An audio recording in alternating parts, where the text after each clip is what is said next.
My international amigos of Spurs Nation, what's going on? It's a great way to start the season. The Spurs take home the W for the game opener, the season opener, 123-97. I'm Rob Trejo Jr. With me today, guys, we're on After the Buzzer. With me today, we got Rich from TRS Sports, and we also got Jude McClaren from SSPN.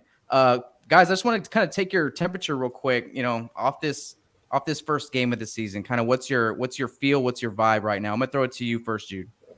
Man, I'm just so excited for Spurs basketball to be back. I'm so excited that we even just got to see the energy from the fans in the building. Seeing Keldon hanging on Drew Eubanks going crazy after Devin dunked, man. I'm just so hyped after watching that. I know that the Magic had a lot of guys out. I know that you're supposed to blow out this team. We're about to go play, a gauntlet of a next 3 games, but still, you just got to have a smile on your face when you're hearing the crowd chant Primo. And it's just the energy, the vibes, they were immaculate. Yeah. How about you, Rich?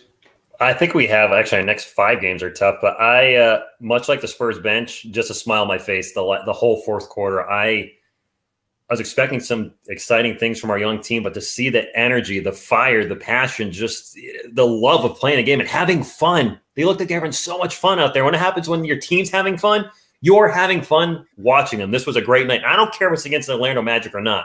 We're called the most boring team in the NBA and going to be a bottom feeder. We proved hopefully people wrong tonight and continue this momentum over the next week and surprise a lot of people. Tonight was anything but boring, and the Spurs youth and the Spurs young core came out and they brought it. And I think they knew that, tonight was going to be that first step into kind of recreating that Spurs identity that we've kind of been missing for the past few years. So we're going to go ahead and get into this show, guys. And if this is your first time hanging out with us, welcome to SpursTubeTv. This is After the Buzzer. We give out a game ball. That's the first thing that we do. And then we're going to go ahead and talk some big stats along the way. Then we're going to go ahead and give a glow spot. And that's an area that the Spurs shined in, that we did well in. And there's a few of those tonight that we can go through. And then also we're going to talk about a growth spot as well. Because even in a win or a loss, there's always an area to improve on moving forward. All right, guys. So let's go ahead and get started and let's dish out a game ball. Game balls.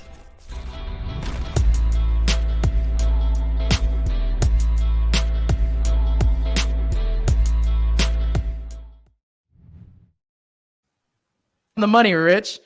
I'm gonna throw it to you. This was difficult. Yeah, I don't think I can give it to just one player. I mean, we had so many guys excel tonight. Devin Vassell looked like a different player from last year. He was dropping shots, hitting the mid-range jumpers.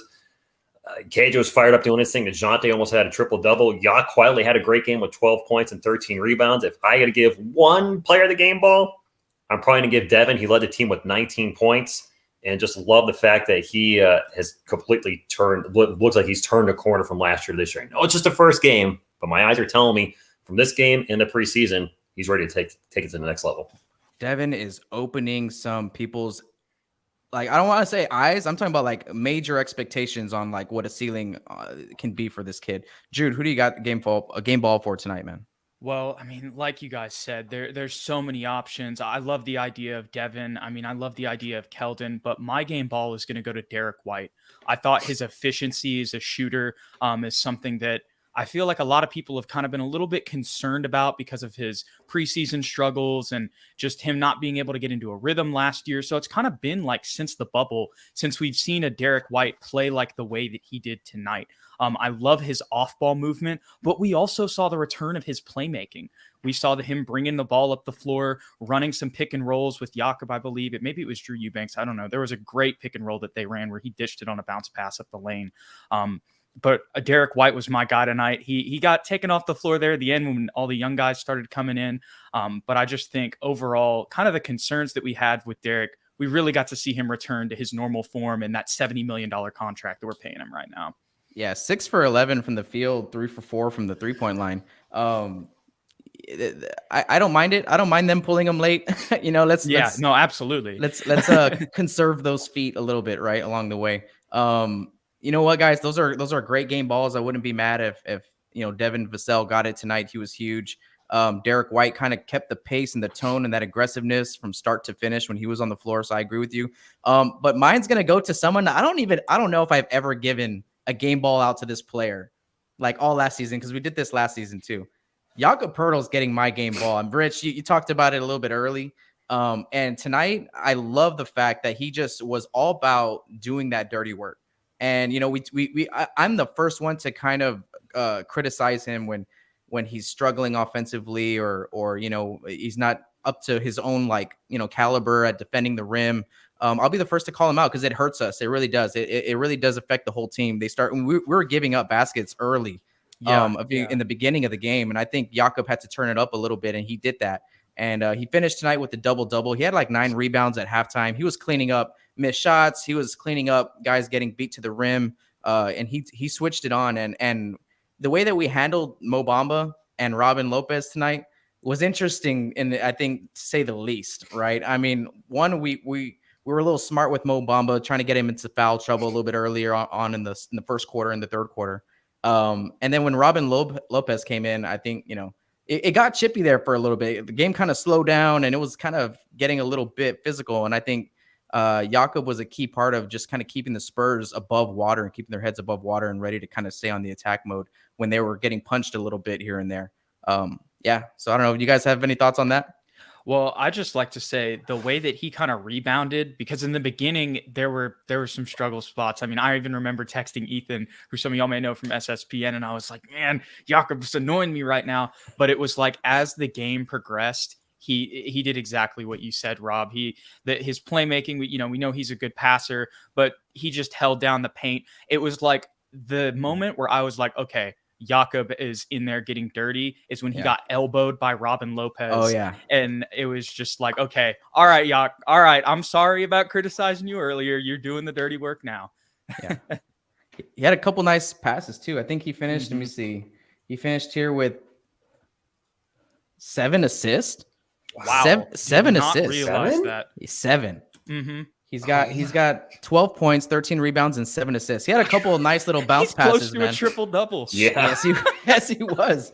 And that's why he's getting this after the buzzer game ball, Spurs Nation. All right, so that was a huge stat, but we're going to talk about some serious big stats when we get right back.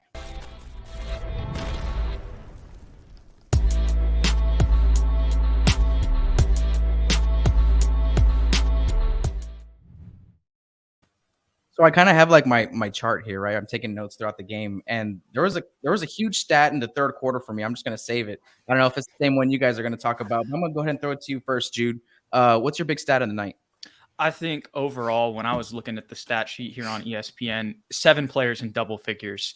I mean, when we had success last year, it was when this happened. But I feel like the style of play that we'll talk about a little bit more in the glow spot for me is really contributing to everybody getting touches and everybody getting their buckets, whether it's Doug McDermott catching fire late in the second quarter, I believe sometime in the first half. And then, of course, Devin Vassell having an onslaught late in that second half. Just the fact that everybody is so unselfish. There's even a point on the broadcast where they were referencing an interview that they did with Doug McDermott, saying that these guys are so unselfish, which makes my job that much easier to find my spots on the floor. So that was my biggest stat, looking at the stat sheet. 7 guys in double figures. Oh, it's feeling like old Spurs basketball. Like this is the culture, this is the way, and that's how they play tonight. This is the way. I like that. What do you got, Rich? I hate to be Captain Negative here, but what stuck out to me tonight is we only had one guy not score. Bryn Forbes played 6 minutes all in the second quarter, and he scored 0 and missed all his shots. I was shocked that the whole team's rolling and playing with confidence and having fun, and he put up a goose egg tonight, and that was a disappointing big stat. But I'll go with a positive big stat, and this is good for Spurs Nation. When you have 3 Spurs fans that got to give out a game ball, if we did this last year, more often than not, it would have been DeMar DeRozan universally. Now we have so many guys stepping up. We each gave a game ball to a different player. And I think that's very exciting. And I think you're going to see that trend continue over the course of the season. So that's my big stat. 3 different players get a game ball. I love that. Your big stat came from the show. I appreciate that, Rick. I appreciate that. All right. So let me see, Jude, let me touch on your point really quick. When I heard that towards the end of the game, I think it was like 5 minutes left in the fourth quarter when it was like seven players, right, for the Spurs in double figures. And then Primo checked in. I was like, it's about to be 8, baby. It's about to be 8. Let's get him a couple shots, and he's gonna put those in the hole, man. No, I'm just joking, right? But all seriously, man, that kid he's 1 for 1, right? He's 100% now from the 3-point line. But Rich, your point about Bryn Forbes, I want to talk about that for a second. I know I laugh, right? Because it's kind of true. It's funny that Bryn Forbes is the one that didn't really get it going tonight. But what I'm kind of understanding from the rotation out of this team is that Bryn is not going to play in the first quarter, right? There's already 2 games in the row where he's going to start the second. That's where they're going to give him a lot of his run and really see, okay, Bryn, are you on or you're not? And then I think he and Lonnie Walker both kind of split this decision going into halftime about like who's going to get more run in the second half. We've given you both kind of the opportunity to show us who's ready to go. And if it's both of them, some nights it might be both of them still getting run in the second half. But so far from what I've seen, Bryn Forbes not playing in the second half and Lonnie kind of showing that he had a pulse early in this game kind of led to that decision saying, hey, let's let Lonnie run a little bit more. And then also us just kind of blowing this thing away. I think it kind of keeps guys like Derek White and Bryn Forbes maybe on the bench versus checking in when we have that 20 point lead the whole second half. But yeah. Yeah, kind of going off Bryn. The only thing that I'll say is while he didn't score it all the night and missed all of his shots, I felt like every shot was forced. I don't know if that was just me, but when I was out there, the TSR's in here too. So I felt like if he would have just been, pulling up like we saw in the mid-range, honestly, I feel confident that most of the shots go in. And then we saw the little fadeaway mid-range. That was probably the most where he was trying to do too much. But once again, even on the threes, he was a little contested and was just trying to get them off really quick. And it was weird because in the preseason, he looked so comfortable. And it looked like tonight he was ready to get out there and was just trying to do a little too much. He was excited. Yeah. The thing about shooting, like when you're a shooter, primarily that's your role. I mean, you got to be on. Especially when you can't turn it on the defensive side, you have to be on, especially in San Antonio, you have to be on because you got guys like Devin Vassell and Lonnie Walker who can bring you a little bit more on the defensive side of the ball. And they're going to be competing for those same minutes. But let me tell you what, okay, so I talked about y'all's big stats and I realized I haven't even given mine. There was a 20-5 run to end the third quarter. And that's the one that I'm talking about. We're going to talk about glow spots in a little bit, but the bench unit kind of came in there in that third quarter and just lit the whole thing on fire. And we finished that quarter off with a 20-5 run. And did we even have a 20-5 run last season in the whole season? I couldn't be sure about that. But let me tell you what. No, you know what? I'm gonna save this other stat. It's gonna be my growth spot. When we get right back, guys. So Spurs Nation, thank you guys for hanging out again. I'm Rob Trejo Jr. You're watching After the Buzzer on SpursTubeTv. Thank you for watching. Smash that like button down below. Chant Go Spurs Go. If you're listening to this on podcast on Spotify or Apple, thank you guys for listening and tuning in. Got Jude McClaren here from SSPN. Make sure to check out his channel. And I got Rich is here as well from TSR Sports. Make sure to check out their channel as well. The link is in the description below to their stuff. So we'll be right back after this short break, and we're going to talk about a glow spot. That's an area that we thought the Spurs shined in, which, there were a lot. There were a lot tonight. So we'll be right back. Cheap Spurs tickets are at SpursTubeTv.com. How to find the cheapest tickets to NBA games this season? Well, that's easy. Head over to SpursTubeTv.com. Check out the home menu, click on the tickets tab, and head over to our page that will send you to ScoreBig.com. They always are in the running for the cheapest tickets online, even against some of the bigger name companies like StubHub and SeatGeek. When you click on our links, it supports this channel. If you're planning on going to an NBA game, sporting event, or concert in the near future, stay safe and remember to check if SpursTubeTV can save you money before you purchase. The link is in the description below. If you want to support the content creators directly, head over to the shop at SpursTubeTV.com/shop to check out all the merch from the SpursTubeTV brand and all of their contributors. More merch coming soon. Shop link is in the description below. This channel only exists because of Patreon. Without our Patreon support, we could not have the funds to keep this ship afloat. So we are excited about this season and servicing our Patreon members. If you are in the fortunate position to pledge $5, $10, or even $15 a month, you become a part of the backbone of this channel and get some sweet perks along the way. Join the Patreon. Link is in the description below.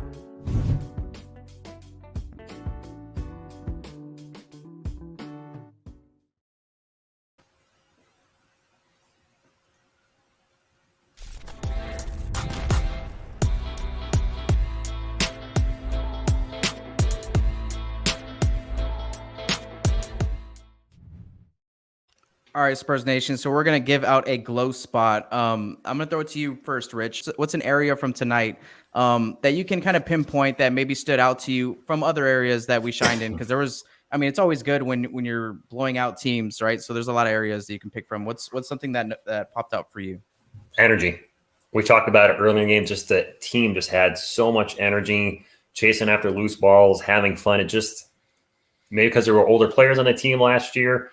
But what really stood out is just the infectious energy coming from the players on the court and on the bench too. And I loved it. Absolutely loved it. What do you think, Jude? Yeah, I mean, for me, I love the energy as well. And I think the reason that there was so much energy on the court is because everybody was sharing the ball and moving the ball. I wrote down the beautiful game is back. Obviously, this isn't like 2014 championship levels of the beautiful game, but the idea of the beautiful game, the way that the Spurs play with constant ball movement, it was like if the ball stuck for just a little bit, you'd see DeJounte immediately swing it out to Derek, and then they'd swing it around, the 3-point line. So it was just so fun to see that style of basketball and the emphasis on passing the ball and being unselfish back. I mean, I feel like that's what led to the success, and that's what led to also having so much fun, because when you do that, I mean, well, a lot of the fun was from defensive turnovers that led to fast breaks. But when you're passing the ball like that, so many different cuts and opportunities. It was just the off-ball movement. Everything was just great. So once again, it's this Magic team that had a lot of people out, but to see that these guys can be effective and can do that on the floor in an NBA setting is still a positive sign. Yeah, shooting 50% from the field and 43% from the 3-point line is pretty damn good, right? So, the shooting continues, the good shooting continues. And it's spread, and the wealth is spread throughout the team, like you guys are saying. The energy is infectious. I have here in the second quarter, I wrote down hustle. I was like, man, this team is getting after in the second quarter, right? The bigs were a big glow spot for me. I thought that Drew Eubanks held his own against these guys. I thought that I'm gonna throw Keldon in that mix too. He ended up guarding the big quite a bit tonight off some switches and staying with wasn't him Carter Jr. or what's his name? Yeah. Cardell. Wendell Carter Jr. Well, yeah, he's tough, man. He's a tough dude to bang with. And Keldon, he was a huge glow spot tonight, especially in that first half when kind of it took a little bit of time to get everybody on the same page. Keldon kind of did it ugly. It wasn't really pretty how Keldon did it, but he put together a nice first half. I'm going to read his stat line here is 15 points, and I think most of that work was done in the first half. I think maybe he only got 1 or 2 buckets there in the second half. So Keldon, he brought it tonight. But ultimately the biggest glow spot was the power that comes from Devin Vassell and Lonnie Walker coming off the bench together. I think, to me, going into the season, I was figuring maybe Bryn and Lonnie come in together off the bench. And they do. I think they do in the second quarter. But man, in that third quarter, when like you said, Rich, I think the coaches kind of made that decision that that Bryn just wasn't really on tonight, and they went with Lonnie and Vassell, and they checked them in the game at the same time. Oh my God, that was amazing. The game changed, the pulse changed in the arena, and we set it on fire, man. And we put up 33 points. I think that was our best quarter. Yeah, that was our best quarter of the night there. So that's a huge glow spot for me because I was kind of worried about the third quarter against Houston in the final preseason game. Y'all got anything else on the glow spot? Yeah, I mean, I think that third quarter run, like you mentioned, that was really when Vassell, started doing really well. But even in the first half, when you saw Lonnie and him come in off the bench at the same time, you could feel their presence on the floor. And even though they started off a little slow, as the game progressed, you started seeing Lonnie hit more threes, and you started seeing Devin dominating the game, and you saw both of them screaming and yelling. And when you feel the momentum from those two guys, it's like, oh, that's two other elements that you didn't see last year. I mean, we saw it in flashes, but we didn't see it in its full potential like we saw it tonight. I also want to add to the glow spot. Last year, I think our team was doing a lot of standing around waiting for DeMar DeRozan to do something with a lot of ISO plays, and now everybody's getting involved. And when everybody's getting involved, they're having fun, and everybody's getting a chance to shoot instead of just, all right, I'm just going to stand here and watch him try to do something. And I think that helps a lot. Yeah, because a lot of these guys have that making ability, Rich, where like, if you're moving, we're going to find you. Like Doug is very unselfish. Jakob is a great passer. We all know DeJounte and Derek can run an offense like nobody's business, right? Lonnie got to show off his playmaking too. And Lonnie, he was here on my glow spot too.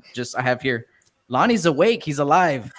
I was like, we've been waiting for Lonnie to kind of have this game, where he kind of shows out, and it's always kind of like when he checks in the game. I'm like, oh man, please Lonnie, have a great game. Don't have one of those games where he's just sluggish up and down the floor and it takes a while. He doesn't get it together. No, like he got some run in. He was aggressive early and then it carried on. Lonnie finished with 17 tonight, was a plus 26 in the box score. Like, I don't even know how that happens. Devin Vassell was your plus 24 with 19 points. I don't know how those got to be like anomalies, right? Like to the stat nerds out there, but like a plus 26 and a plus 24, that's pretty amazing, man. So that little combo off the bench was huge tonight.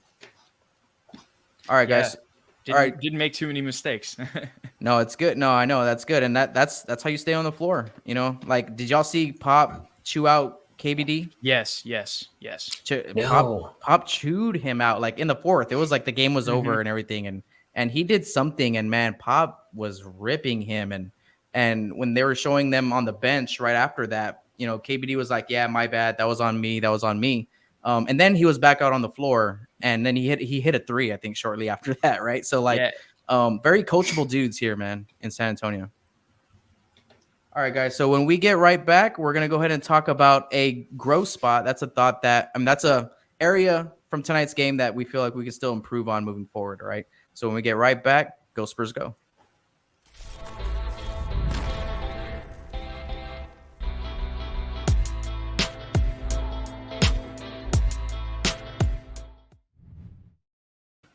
All right, Rich, I'm going to keep the ball over there in your court, man. What's a growth spot for you tonight? Two things. One that drives me crazy as just a basketball fan is when I see the defense part like the Red Sea and an offensive player from beyond the arc just walks up the defense, gets into the paint, and takes it in there for an easy dunk. And I think we saw that happen a couple of times tonight. I'm like, where's rotation? Somebody like get it. Just okay, Ole, there's an easy bucket. I hate seeing that. We're a young team. We're going to make mistakes, but still it drives me crazy. But my other growth spot, Doug McDermott had a good offensive game, but you think he would accidentally get a rebound or an assist? He put up donuts in both. Yeah. So maybe just contribute a little more than just scoring. Yeah. No, I'm gonna tie that one into mine too as well. It's a good point. What do you think, Jude? Well, I agree with Rich there. I think defensive rotations, there were times still, obviously, we won by 20 or whatever points, whatever it may be. But there were still times where even Derek, there were times where he was trying to find his spot a little bit late. I just saw multiple times, multiple different guys that were just trailing a little bit slow on where they needed to be on defense. And then another thing, and I still, like you said, you gave your game ball to Yak, and I can see that. And we also touched on Drew's aggressiveness tonight. I think overall our bigs played well, but also some hand stuff, like Drew just missed 2 catches. There were some times where the contests I felt like were a little weak. Like there early in the game, there was one where like Yak didn't even go up and contest, and I felt like, dude, if you went up, you could have blocked that. Maybe. I think I know which one you're talking about. Yeah. And just on the perimeter, they got exposed twice on a little place, but that's also kind of goes in with switches and rotations, right? They shouldn't be on those perimeter guys. So that was really where I saw the most growth areas, just in the bigs and specifically in the paint, just their paint defense, making sure that they're on always. But I mean, there were so many other positives that we're nitpicking here. Overall, both of those guys played good games. So Ethan brought that up. Shout out to Ethan, your co-host over there at SSPN, Ethan Quintero, brought that up against Houston as well, that our bigs they didn't get outplayed, but they had all they can kind of chew against Şengün and Christian Wood. And tonight we lost the rebounding battle by 1. So it's kind of the same thing. We didn't really get killed. It didn't hurt us. It didn't cost us a lot of points or putbacks or offensive rebounds or anything like that. It was kind of under control for the most part, but at the same time, we can still get better. And I see that as well. And I think it's going to stay like this. And this is my thought. It's going to stay like this until Jock starts competing for Drew's minutes and Zach Collins comes back healthy, and then they're all competing. All 4 of them are going to be competing for those minutes, because I think we're going to be going small for majority of this game. We like that pace that we can create. And I think, it's going to be hard to have us get 2 bigs on the floor at the same time. I just really don't see it happening that much. Unless it's like a Yak and Yak, right? Jock and Yak. And that, but that's later. Like, I don't know if that's something we experiment with during the season when we're trying to win games and stuff like that. So the competition for those minutes are going to be huge.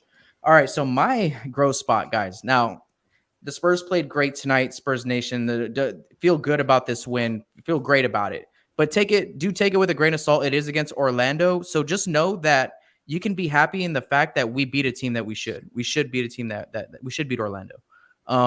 Now, an area, like if there is a chink in the armor, right, that I'm seeing right now in the Spurs armor, right, that I've seen in these past 2 games primarily, it's the start of the first quarter and it's the start of the third quarter. Okay, so let me go through some stats. I was here this is kind of what I do sometimes too when I'm coaching. The starting unit lost the first quarter, like those first 6 minutes, right? They play like the first half, right? So with the starters against the starters, right? Our starters lost 10-15. That's when we were down by 5. I don't know if you remember that. And we called a timeout right early on in the first quarter.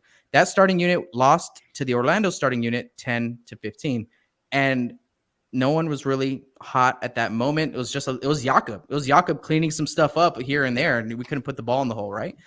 Then to start the third quarter, same group, right? It's because that's your same group. The beginning of your third and the beginning of the game is your same starting unit. In the start of the third quarter, they were tied with that first unit 10-10, right? And I brought this up against Houston. That's a concern for me against good teams. Yeah, we got into a 5-point hole against Orlando in the beginning, 10-5, right?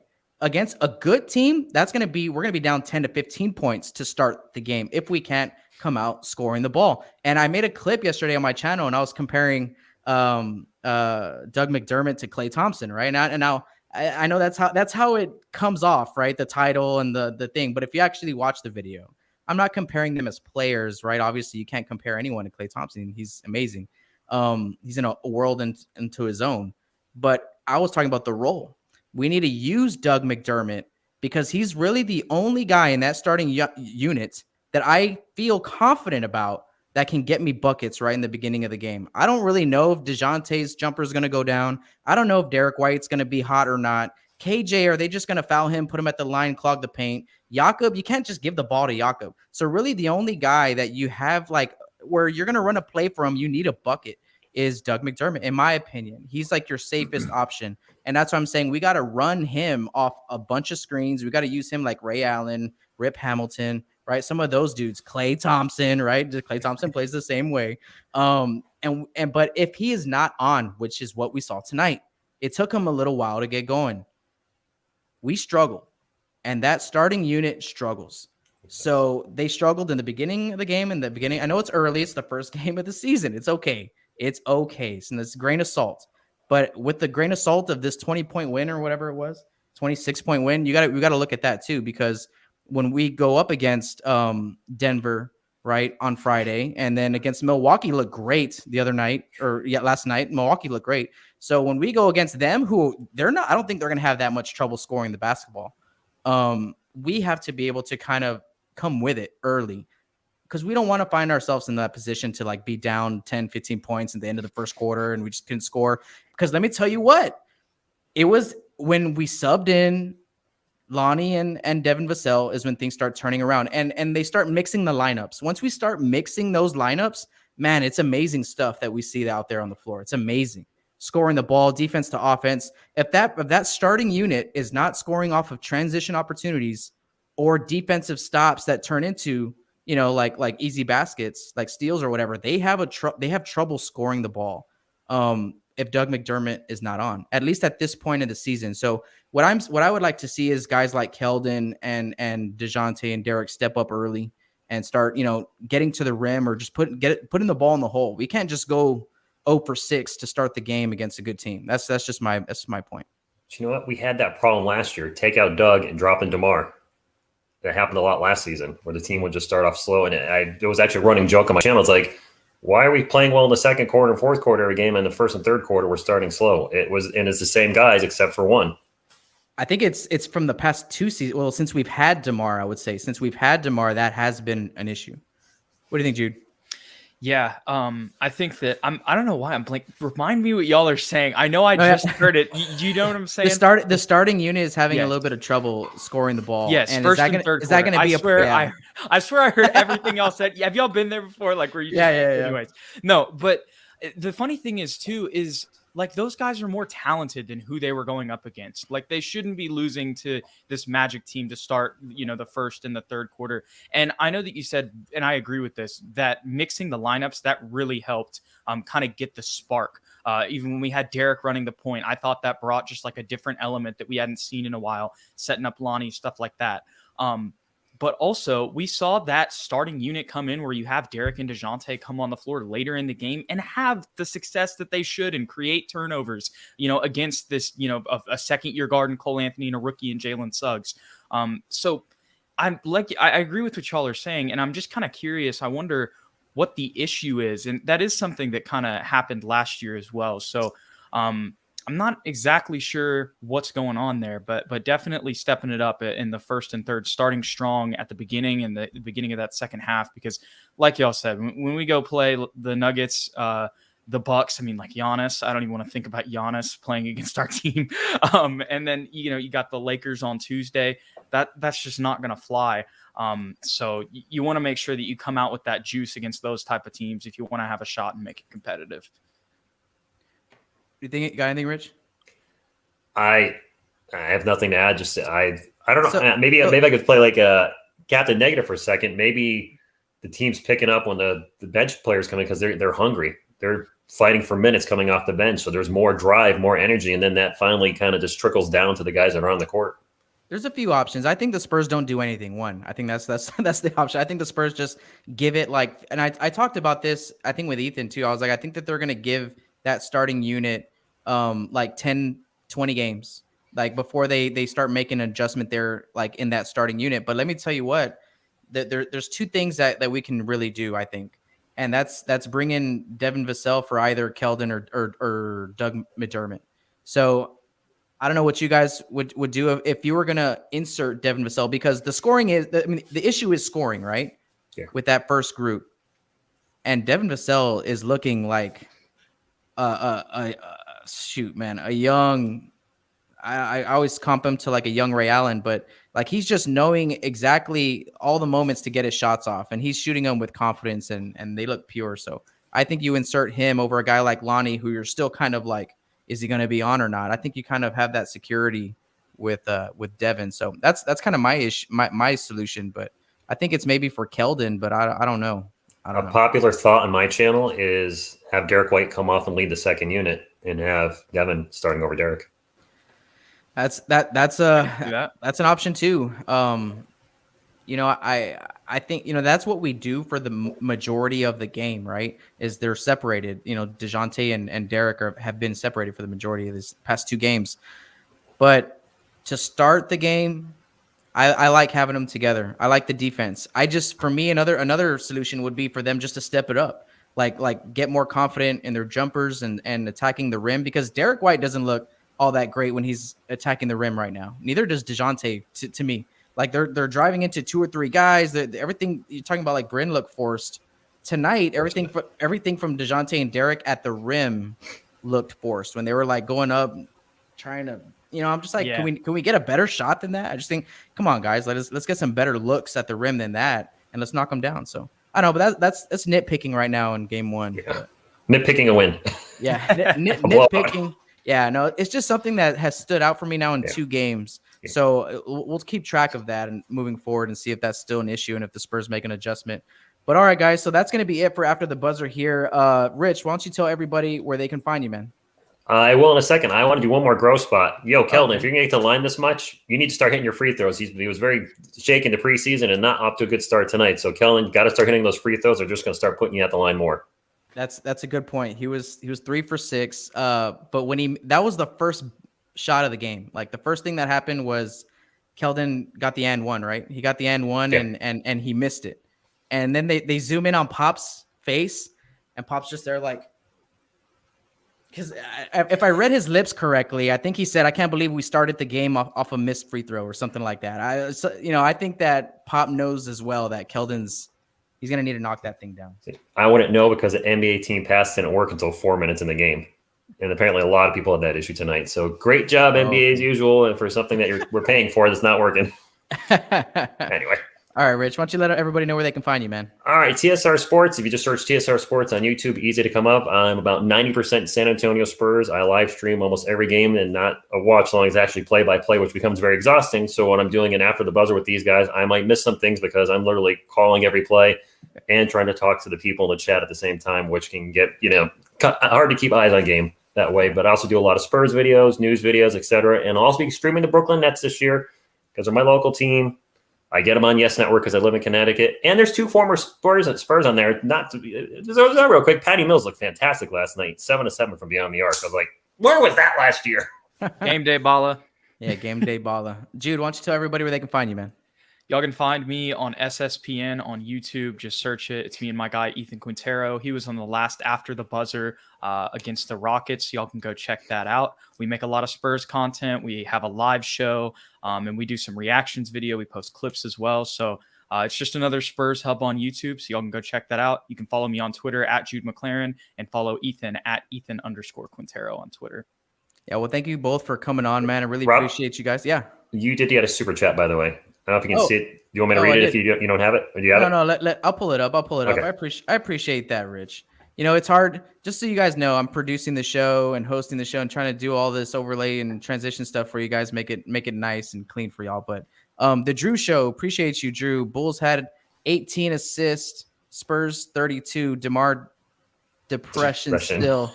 The ball, but he is doing it in Chicago. Good riddance.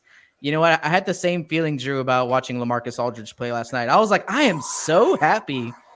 Nothing against LaMarcus, but I'm just so happy that he's just not on our squad anymore. I was just like watching it in appreciation of just that alone. So I appreciate you, Drew. Thank you for the tip, man. I appreciate y'all. Thank you guys for watching live. Those of you guys that are listening to this post live, or if you're watching post live, or if you're listening to it on Apple Podcasts or Spotify, this is a live show. We get on here. You can go to SpursTubeTv.com and you can check out the schedule of After the Buzzers coming this season to you guys. I know that a lot of people cannot watch the game and therefore cannot watch the post game coverage there from the Spurs channel as well. So that's what SpursTubeTv is all about. Trying to bring you guys all the coverage that we can find out there on the web to help you guys get in touch with your team, right? Spurs Nation.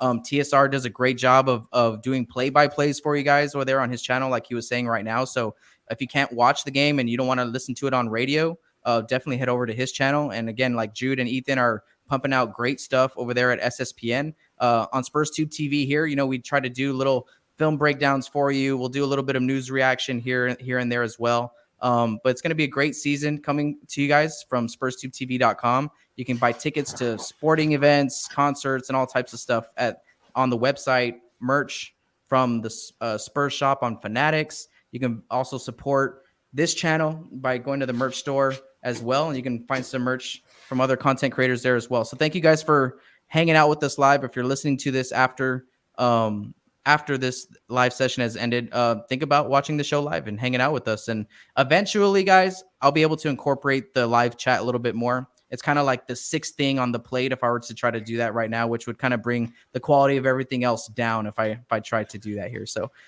in the future, I'll be producing shows where I'll give up the hosting seat to one of the contributors on the site. And when that happens, I can definitely interact with you guys a little bit more in the chat and drop links and do all that good stuff to get you guys connected to us over here. But thank you guys for hanging out. Again, the Spurs start off the season with the W, man, and that's all we can ask for. It was a great W, 123-97. Everybody was cooking tonight, and we got an after the buzzer on Friday against the Denver Nuggets. So make sure that you guys subscribe to this channel down below, hit that notification bell so you get notified when we go live on this channel or when we drop new content, and smash that like button down below. Chant "Go Spurs Go" when you do. You guys got anything else? Go Spurs Go! Thanks for having us on. Go Spurs Go. Go Spurs Go, Spurs Nation. Adios, amigos.